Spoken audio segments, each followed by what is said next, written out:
एखाद्या चित्रपटाच्या कथेप्रमाणे हायवेवर राहुलची गाडी बिघडली. मेकॅनिक तर नाही, पण एक कॉलनी दिसली. आजकाल शांततेच्या शोधात लोकांना शहराबाहेर घर विकत घेणे आवडतं आणि त्यामुळे बांधकाम व्यावसायिक देखील त्यांना त्यांच्या आवडीचे घर देण्यासाठी पूर्ण बिल्डिंगच्या बिल्डिंग उभ्या करतात. बोर्डवर लिहिले होते शांतता. संध्याकाळचे 8 वाजले होते आणि आकाशातील ढगांनी हा अंधार आणखीनच भीतीदायक वाटत होता.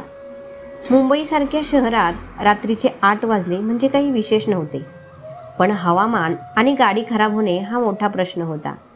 राहुल मदतीच्या शोधात कॉलनीच्या दिशेने चालू लागला. 2 घरे सोडून राहुलचे पाय 3ऱ्या घराकडे थांबले.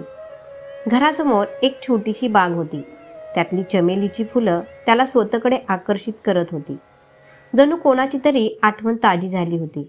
घरातून लसणाच्या तडक्याच्या वासाबरोबरच घरात वाजत असलेल्या गाण्याचा आवाज बाहेर येत होता.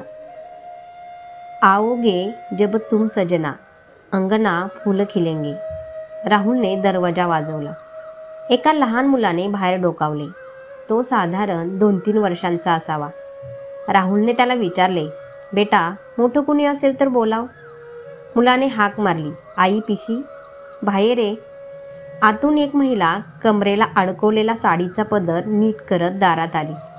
मात्र जसे राहुल आणि तिची नजर मिळताच दोघेही स्तब्ध झाले. अचानक राहुलच्या तोंडून बाहेर पडली, सायली. सायलीचे डोळे भरून आले. ती राहुलकडे एकटक पाहत दारात उभी होती. शेवटी आयुष्याने तिला अशा वळणावर पुन्हा का आणले, ज्याला ती मागे सोडून नव्या वाटेवर पुढे जात होती. बाहेर मुसळधार पाऊस सुरू होता. पावसाचे थेंब राहुलवर पडल्यावर त्यालाही भान आले. त्याने दार वाजवले आणि सायलीला विचारले, मी भिजत आहे सायली, तू मला आत यायला सांगशील की नाही? हो राहुल, आत ये प्लीज. सायली स्वतःवर नियंत्रण ठेवत म्हणाली. राहुल आत आला. तोच जुना फॉर्मल टोन, नीटनेटके सजवलेले घर, तीच शिफॉनची साडी, कपाळावर तीच शिकन, पुन्हा पुन्हा गालाला स्पर्श करणारी तीच लट, तेच काळेभोर खोल डोळे, ज्यात खूप उदासी आहे. ही उदासी बाजूला ठेवून पाहिले तर आज 5 वर्षानंतरही सायली अजिबात बदलली नव्हती. खोलीकडे आणि सायलीकडे एकटक पाहत राहुल हा सर्व विचार करत असताना सायलीच्या आवाजाने त्याला विचारातून बाहेर काढले. तू भिजला आहेस, बस, मी टॉवेल आणते. असं म्हणत सायली टॉवेल आणायला आत गेली. राहुलने खोलीच्या उघड्या खिडकीतून बाहेर पाहिलं तर बाहेर अजूनही पाऊस पडत होता आणि खोलीच्या कोपऱ्यात लावलेल्या म्युझिक सिस्टममध्ये सगळी गाणी वाजत होती. बरसेगा सावन झूम झूम के, दो दिल ऐसे मिलेंगे. सायली खोलीत येताच ती रडायला लागली. तिला तिच्या आत वाढणारा पूर थांबवता आला नाही, पण ती कमजोर पडू शकत नव्हती. शेवटी तिला सोनूलाही सांभाळायचे होते, जो केव्हापासून सायली आणि राहुलकडे कुतूहलाने पाहत होता. आयुष्यात अचानक आलेल्या या वळणाचा सामना करण्यासाठी सायलीने स्वतःला तयार केले आणि टॉवेल घेऊन राहुलला द्यायला गेली. तेवढ्यात सोनू तिथे आला आणि विचारू लागला, आई पिशी, हे कोण आहेत? त्याच्या प्रश्नांचे उत्तर देण्याऐवजी सायलीने त्याला खेळायला पाठवले. हे कोण आहे?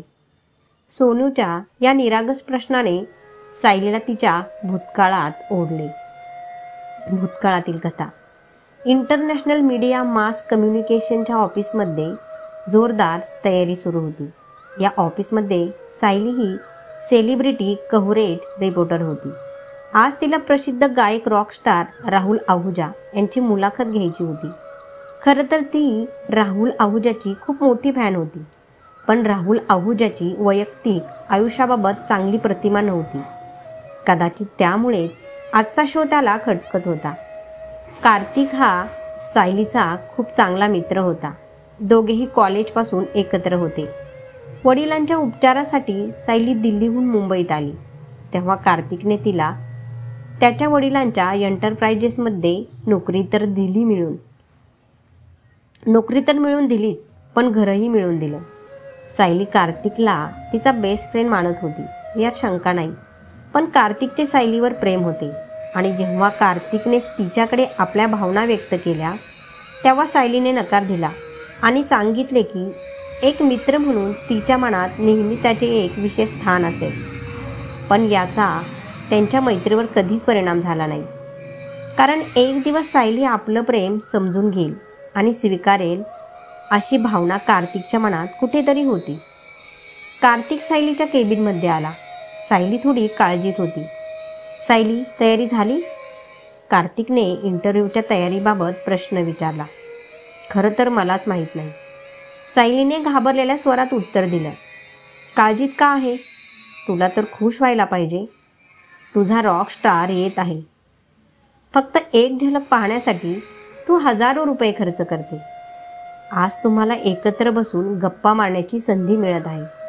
एन्जॉय कर, असे कार्तिक सायलीला प्रोत्साहन देत बोलला. सायली, ती वेगळी गोष्ट आहे, पण वास्तवमध्ये मला अशा रंगीन स्वभावाच्या माणसाला भेटायला आवडत नाही. काळजी करू नकोस. जशी त्यांच्याबद्दल चर्चा आहे तसे ते अजिबातच नाही. असो, आणि तसे तुला कोणत्या कॉफी डेटवर जायचे आहे? Be professional. मग तो त्याच्या मार्गाने जाईल आणि तू त्याच्या लाईव्ह शोमध्ये असेल. कार्तिक हसत म्हणाला. सायली, ओके, माझी चेष्टा करू नकोस. कथा वर्तमानमध्ये. सायली टॉवेल घेऊन राहुलकडे आली, जो भिंतीवर लटकलेल्या सायलीच्या फोटोकडे लक्षपूर्वक पाहत होता. या फोटोमध्ये तिने गडद हिरव्या रंगाची साडी नेसली होती. हा रंग तिला खूप छान दिसतो. त्या दिवशीही तिने हिरव्या रंगाचा ड्रेस घातला होता. भिंतीवर टांगलेल्या फोटोने राहुलला भूतकाळात बोलावले. भूतकाळातील कथा. संपूर्ण हॉल खचाखच भरला होता. सर्वजण राहुलच्या गाण्याच्या सुरात तल्लीन झाले होते. त्यांच्यासोबत गात होते. आज दिन चढया तेरे रंग वरगा, फुलसा है खिला आज दिन. त्याच गर्दीत सायली गडद हिरव्या रंगाचा ड्रेस घालून नाचत होती. तिचे कुरळे केस पुन्हा पुन्हा तिच्याच घड्याळात अडकत होते. ती पुन्हा पुन्हा हात पुढे करून राहुलशी हस्तांदोलन करण्याचा प्रयत्न करत होती. राहुलचे लक्ष तिच्याकडे गेल्यावर त्याने हात पुढे केला. राहुलच्या हाताला स्पर्श करताच सायली आनंदाने नाचू लागली. तिचे किती तेजस्वी डोळे होते. मोठे काळे खोल डोळे, जे काजळाच्या धारेपेक्षाही खोल दिसत होते. त्यात अपार आनंद आणि आशेने भरलेले होते. हे डोळे त्याला तेव्हाही तिच्याकडे खेचत होते आणि आजही. हा सगळा विचार करत राहुल भूतकाळात हरवला असताना सायलीने मागून आवाज दिला. राहुल, हे घे केस कोरडे कर, मी चहा घेऊन येते. असं बोलून ती किचनकडे वळलीच होती तेव्हा राहुलने तिला मागून हाक मारली. राहुल, येण्याचे कारण विचारणार नाहीस का? सायली, योगायोगाशिवाय दुसरे काय कारण असू शकते राहुल? सायलीच्या उत्तरावर राहुल संकोचला आणि येण्याचे कारण सांगताना म्हणाला. जवळच एक नवीन प्रोजेक्ट सुरू आहे. मी काही कामासाठी आलो होतो आणि परत आलो तेव्हा हायवेवर गाडी बिघडली. मेकॅनिकची व्यवस्था करता येईल का? म्हणजे मी बरोबर होते. मेकॅनिक शोधत असताना तू चुकून माझा दरवाजा ठोठवलास. सायली तिच्या ओठांवर वेदनादायक हसू आणत म्हणाली. सायलीच्या शब्दात दडलेला तक्रारीचा सूर नाकारत राहुल दुसरीकडे पाहू लागला. ही कॉलनी नव्याने बसली आहे, त्यामुळे इकडे एकही मेकॅनिक सापडणार नाही. कंपनीतूनच बोलावं लागेल, सायली म्हणाली. राहुल, मी प्रयत्न केला पण काही काम झाले नाही. यावेळी कोणी यायला तयार नाही. सायली, तू काळजी करू नकोस, मी बघते. तू आधी बस, मी चहा घेऊन येते. असं म्हणत ती किचनमध्ये चहा करायला गेली. भूतकाळातील कथा. योगायोग. हा योगायोगच तर होता ज्याने सायली आणि राहुलला जोडले होते. इंटरव्ह्यू दरम्यान राहुल आणि सायली तितकेच बोलले जितके ते इतर सेलिब्रिटींशी बोलतात. राहुल आणि सायलीची ही भेट केवळ औपचारिकतेपुरतीच मर्यादित होती. पण हॉस्पिटलमध्ये भेटल्यानंतर तिचा राहुलकडे पाहण्याचा दृष्टिकोन बदलला. आता ती राहुलच्या आवाजानेच नव्हे तर त्याच्या व्यक्तिमत्वानेही प्रभावित झाली होती. सायलीचे वडील कर्करोगाचे रुग्ण होते. उपचारासाठी ती दिल्लीहून मुंबईत आली होती. त्यांच्याशिवाय सायलीसाठी अजून होतं तरी कोण? लहानपणीच आईचे निधन झाले. आता सायली आणि तिचे वडील एकमेकांचा आधार झाले होते. सायली गेल्या 3 महिन्यांपासून डॉक्टर के यांची अपॉइंटमेंट घेत होती. पण आयत्या वेळी कोणी मोठ्या माणसाने शिफारसी करून आपले काम करून घेतले जात होते. सायलीच्या वडिलांची प्रकृती खालावली होती, पण आज परत तिची अपॉइंटमेंट कॅन्सल झाल्याने ती संतापली होती. या प्रकरणी डॉक्टरांनी उपचार करण्यास नकार दिला. आता सायली विनवणी करू लागली. योगायोगाने त्याच हॉस्पिटलमध्ये राहुलही काही कामानिमित्त आला होता. सायलीला पाहताच तो तिच्या जवळ गेला आणि विचारलं, मिस सायली, तुम्ही काळजीत का आहे? सगळं ठीक आहे ना? हो, सर्व काही ठीक आहे, त्रासलेल्या सायलीने उत्तर दिले. राहुल, नाही, तुम्ही मला सांगू शकता? कदाचित मी तुम्हाला काही मदत करू शकेन. मी मदत करू शकतो. हा राहुलचा प्रस्ताव ऐकून सायलीला सुरुवातीला नकार द्यायचा होता, पण मग विचार केला. वडिलांची अवस्था पाहून ती थांबली आणि आपली अडचण राहुलला सांगितली. राहुल डॉक्टरांशी बोलला. जेव्हा राहुल डॉक्टरांशी बोलत होता तेव्हा सायली त्याच्याकडे पाहत होती आणि किती शांतपणे डॉक्टरांच्या रागाचे आणि त्यांच्या नाहीला हो मध्ये बदलण्याचा प्रयत्न करत होता. त्यांच्याबद्दल वर्तमानपत्रात छापून आलेले किंवा प्रसारमाध्यमात सांगितले जाते तसा राहुल अजिबात नव्हता. तो त्या सर्वांपेक्षा वेगळा होता. बरं, यात नवीन काही नाही. आपल्या बातम्यांमध्ये मसाला टाकण्यासाठी हे सगळं मीडियाची लोक करत राहतात. शेवटी ती स्वतः त्याच मीडियाचा हिस्सा होती. सायली हा विचार करत असतानाच राहुल डॉक्टरांच्या केबिनमधून बाहेर आला आणि सायलीला म्हणाला, मिस सायली, काळजी करण्याची गरज नाही. आता तुमच्या वडिलांवर उपचार करा. थँक्यू, मी तुमची आभारी आहे. सायलीने कृतज्ञता व्यक्त करत बोलली. राहुल, अरे यात आभार काय आहे? तुम्ही अनेकदा माझ्या शोमध्ये येऊन मला प्रोत्साहन देता. इतना करना तो बनता है. राहुलचे बोलणे ऐकून सायलीने लाजून विचारले, म्हणजे तुम्ही मला ओळखलं का? मॅडम, तुम्ही लोक जितकी आमची काळजी घेता तेवढीच आम्ही आमच्या चाहत्यांची काळजी काही प्रमाणात घेतो. ठीक आहे, आता मला परवानगी द्या आणि काळजी घ्या, असे म्हणत राहुलने सायलीला बाय केलं आणि जाता जाता त्याने सायलीवर आपल्या व्यक्तिमत्वाचा नवा ठसा उमटवला. संध्याकाळी सायली अंगणात झोक्यावर बसली होती. तिच्या घरातील ही तिची आवडती जागा होती. तिच्या चेहऱ्यावर हसू होते. आज राहुलला भेटून किंवा असे म्हणता येईल राहुलला जाणून घेऊन ती खूप खुश होती. तिने तिचा फोन उचलला आणि राहुलचा शो बुक केला. पण यावेळी तिने राहुलचा आवाज ऐकण्यासाठी नाही, तर यावेळी तिला राहुलला पाहिजे होते, त्याला भेटायचे होते. बुकिंग करून ती उठली. तिने तिच्या बाबांचा जवळ ठेवलेला रेडिओ उचलला आणि बघा, योगायोगाने रेडिओमध्ये तेच गाणे वाजत होते जे राहुल त्या दिवशी कॉन्सर्टमध्ये गात होता. राहुलचा हसरा चेहरा तिच्या डोळ्यासमोर आला. ती हसली आणि रेडिओसोबत गुणगुणायला लागली. फूलसा है खिला आज दिन, रब्बा मेरे दिन ये ना ढले, ओ जो मुझे ख्वाब में मिले, उसे तू लगा ले अब गले, तेनू दिलदा वासदा.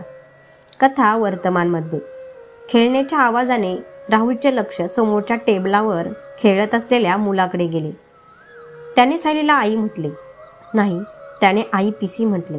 होय, याचा अर्थ एकच आहे, आई म्हणजे आई. हा प्रश्न राहुलच्या मनात निर्माण झाला. राहुल काही निष्कर्षापर्यंत पोहोचण्यापूर्वी सायली त्याच्यासमोर चहा घेऊन उभी होती. राहुलला चहा देत सायली म्हणाली, मी विजयकडे चौकशी केली, पण त्याने सांगितले की सध्या मेकॅनिक मिळणे कठीण आहे. कोण विजय? राहुलने आश्चर्याने विचारले. अरे, सोनूचे वडील, सायलीने बेफिकरपणे उत्तर दिले. सायलीचे उत्तर ऐकून राहुलचा रंग फिका पडला.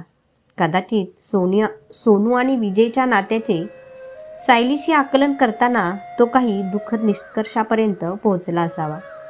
राहुल, काळजी करू नकोस. हवामान खराब आहे. तू आज रात्री इथेच थांब. सकाळी मेकॅनिक सहज मिळेल. सकाळी जा, सायली संकोचपणे राहण्याची ऑफर देत म्हणाली.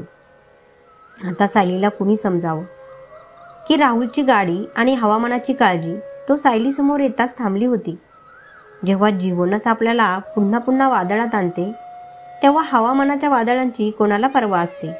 भूतकाळातील कथा त्याला अजूनही आठवतं. हॉस्पिटलच्या भेटीनंतर सायली त्याला अनेकदा तिच्या चॅनलवर इंटरव्ह्यूसाठी बोलावत होती, पण राहुलने कधीच विशेष रस दाखवला नाही.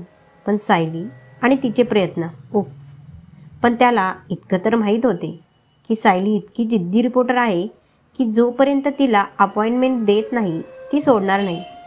आतापर्यंत सायलीने राहुलचे 2-4 इंटरव्ह्यू घेतले होते. यावेळी राहुलला सायलीबद्दल काही औपचारिक गोष्टी कळल्या होत्या. जसे की ती एक स्वावलंबी मुलगी होती, जिने आपल्या कामाच्या जोरावर चॅनलमध्ये चांगली पोस्ट आणि प्रसिद्धी मिळवली होती. राहुलने तिला टीव्हीवर आणि तिचा पार्टनर कार्तिकसोबत काही शो होस्ट करतानाही पाहिले होते. ते तर सर्वांना माहीत होते, पण सायलीने त्याला फेसबुकवर रिक्वेस्ट पाठवली होती हे फक्त राहुललाच माहीत होतं. पण राहुलने पेंडिंग लिस्टमध्ये टाकली होती. इतक्या रिक्वेस्ट येत होत्या, कोणाकोणाच्या ॲक्सेप्ट करेल? तसेही मीडियाच्या लोकांपासून दूर राहिलेलेच बरे. राहुलबद्दल काय काय छापलं जात होतं कुणास ठाऊक. कार्तिकच्या केबिनमध्ये कामावरून सायली आणि कार्तिकमध्ये राहुलमुळे वाद होत होते. कार्तिक: काय सायली? राहुल आहुजाच्या गेल्या 1 महिन्यात 3 मुलाखती झाल्या आहेत. आता तू माझे चॅनल बंद करणार का? तसेही तो इतका खडूस आहे की लवकर अपॉइंटमेंट देत नाही. आणि तू आहे की? सायली: प्लीज तुझ्या आतल्या या आशिकला संपव, जो मला दुसऱ्या मुलाकडे जाताना पाहून जळतोय. आणि एक चांगला फ्रेंड हो. कार्तिक: चांगल्या फ्रेंडपूर्वी मी या कंपनीचा मालक आहे आणि तुझ्या वेडेपणात मी ती बुडू देऊ शकत नाही. त्या रॉकस्टारच्या स्तुतीने भरलेला लेख कचऱ्यात टाक आणि चॅनलला पुढे नेणाऱ्या काही मसालेदार बातम्या आणा, कारण लोकांना स्तुती नव्हे तर टीका आवडते. So my friend, go to your work. Yes boss म्हणत सायलीने होकार दिला आणि तिच्या केबिनमध्ये गेली. कथा वर्तमानमध्ये राहुल आणि सायली समोरासमोर तर बसले होते, पण एकमेकांची नजर टाळत होते. खूप विचित्र होतं. दोघेही आज 5 वर्षांनी भेटले होते, पण बोलण्यासारखे काहीच नव्हतं. सायलीने कसे तरी चहाचे 2 घोट प्यायले, मग कपडे काढायचा बहाणा करून गच्चीवर गेली. भूतकाळातील एक एक गोष्ट तिच्यासमोर येत होती. जणू काही चित्रपट चालला होता. भूतकाळातील कथा. सायली ऑफिसमधून घरी परतल्यावर तिची नजर शेजारच्या मोलकरणीवर पडली. हे काय? ही तिच्या घरचा कचरा माझ्या गार्डनमध्ये का टाकत आहे? असा विचार करून सायली मोलकरणीवर भडकली. आधी त्यांच्यात बोलणे झाले आणि नंतर ते भांडणात गेले. सायली मोलकरणीला तिच्या मालकाला बोलवायला सांगू लागली. तिने मालकाला हाक मारली, तेव्हा मालकाला पाहताच सायली जमिनीवर पडली. मालक: काय झालं? मोलकरीण: माहीत नाही. आधी भांडण झाले, मग तुम्हाला पाहताच ती म्हणाली, अरे देवा, पुन्हा योगायोग. आणि असे बोलून ती बेशुद्ध झाली. मालकही हसायला लागला, कारण तो दुसरा कुणी नसून राहुल होता. राहुलने तिला उठवण्याचा प्रयत्न केला, पण ती न उठल्याने राहुल तिला उचलून तिच्या घरी घेऊन गेला. बेशुद्ध अवस्थेत सायलीला पाहून सायलीचे वडील घाबरले. राहुलने त्यांना धीर दिला. पाण्याचा शिडकावा केल्यानंतर सायली शुद्धीवर आल्यावर राहुलला पाहून ती उभी राहिली. सायली: तुम्ही इथे माझ्या शेजारी? राहुल: हो, हे माझे घर आहे. मी मागच्या वर्षीच घेतले होते. सायली: पण तुम्हाला इथे कधी पाहिलं नाही. राहुल हसत म्हणाला, तुम्ही खूप चांगल्या पत्रकार आहे. भेटताच प्रश्न. मी अनेकदा कामामुळे बाहेर असतो. सायलीने खांदे उडवले आणि म्हणाली, नाही. खरं तर शेजारी एवढा मोठा रॉकस्टार आहे हे जाणून अतिउत्साहात विचारले. राहुल: हो, मुंबईसारख्या शहरातील मोकळ्या गार्डनने मला येथे घर घेण्यास आकर्षित केले. ठीक आहे, तर मी निघतो. सायली, तुम्ही तुमचे BP चेक करून घ्या. असं म्हणत राहुलने सायलीचा निरोप घेतला आणि परत त्याच्या घरी गेला. तर फॅन आणि कलाकार यांच्या नात्यातून पुढे जाताना सायली आणि राहुल शेजारी बनले होते. कथा आवडल्यास लाईक, शेअर करा आणि चॅनलवर नवीन असाल तर पुढचा भाग पाहण्यासाठी सबस्क्राईब करा. धन्यवाद.